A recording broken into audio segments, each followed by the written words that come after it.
Some breaking inputs coming in. This is with regards to the hijacking of the Jaffar Express. In fact, we're getting in some latest visuals coming in of the BLA. These are visuals of the attack. The moment the seizure of the Jaffar Express by the Baloch Liberation Army that took place, that entire footage, in fact, as you can see, first an explosion was carried out by the BLA. Remember, the terrain of this entire province in Balochistan is extremely rocky, and that is perhaps one massive challenge for the entire Pakistan army and the military, why it could not reach in time to ensure a safe release of the hostages. But so far, what we can tell you is that several hostages, in fact 104, have been rescued. But visuals coming in of the Jaffar Express, as you can see, it was halted over there.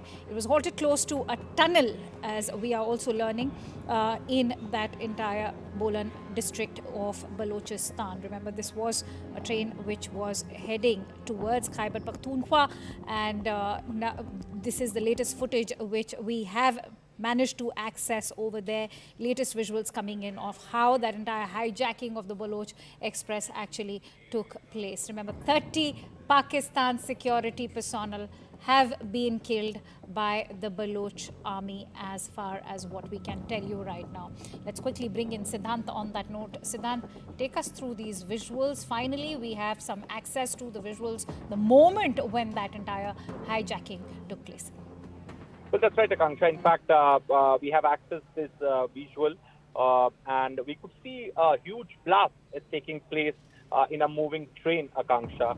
And it is being claimed that this visual is of that particular moment when this train was taken over by BLA rebel forces.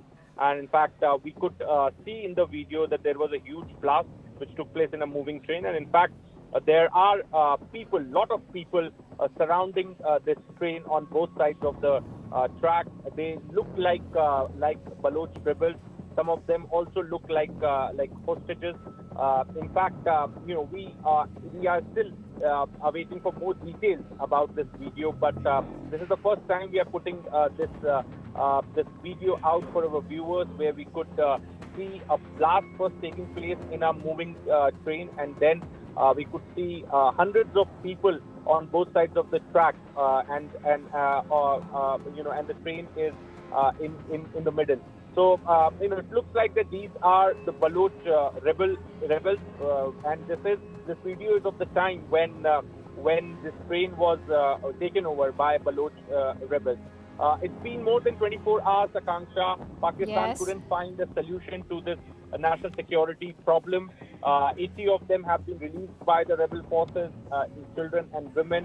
214 are still in their custody. They are calling it a war. They want a prisoner swap deal with Pakistani government. They want all the activists, national activists, their writers, those who have been picked by the army, to be released in exchange for 214 hostages. So that is very interesting that you mentioned that, because that's exactly what I was about to ask you. Take us through what is the latest statement coming in from the BLA, given that they have now asked for the immediate release of all those Baloch political prisoners or even activists, and what does it now speak of the army's strength in itself, which has now brought the entire Pak military to its knees? Because remember, in these Pakistani security personnel, you not only have the ISI, you also have certain ATF members. Well, that's right, Akanksha. And in fact, this is not just a national security crisis, Akanksha, but it's an embarrassment to the Pakistani army. And here in India, we were also reporting that how in the Baloch province there is disturbance, and the people are angry about what the army generals of Pakistan are doing with the entire region by selling out the entire region to China. The CPEC corridor is passing through that region, but none of the Balochis are the beneficiary of that. So there's a lot of resentment, there is a lot of anger within the people, and it was brewing up. Siddhant, stay with me, because I'm also joined in by Mehran Marri, who's a Baloch activist, joining us on the phone line with more inputs. Mehran, first of all, thank you for joining in. Also, can you share information regarding the status of this hijack? Is this now also going to bring Pakistan government and primarily the army to the negotiating table, given that you've almost brought the Pakistan army to its knees. We have those visuals which are speaking for themselves. This is a major security breach for the Pakistanis. Absolutely right. It is a major embarrassment for an army that claims to be the best in the world. And I think the Baloch have very clearly stated that the military personnel in their possession are POWs, prisoners of war. They will be treated according to the Geneva Conventions, and whatever proposals or demands they put forward, I'm not privy to that. Probably we have to wait and see what their demands are going to be. When you're saying what their demands are going to be, but do you think that the kind of brute force that we have seen come in from the Pak army, which has led to these forced disappearances, which has also led to several political activists now in the custody of the Pak army, is it finally going to lead to their release? It's not only brute force, it's the arrogance, ignorance, and the negligence of the Pakistani establishment and Islamabad towards Balochistan, which has resulted in this situation. In the last few months, enforced disappearances of 40, 50 youths from universities and cities around Pakistan have taken place. It's a result of a multitude of things. Primarily, it's the fault of the Pakistani establishment and Islamabad. They have to wake up and heed the calls that the Baloch are giving them. And I think they said the writing's on the wall. As you can see, the Baloch will no longer tolerate this subjugation and the genocide by the Pakistani army.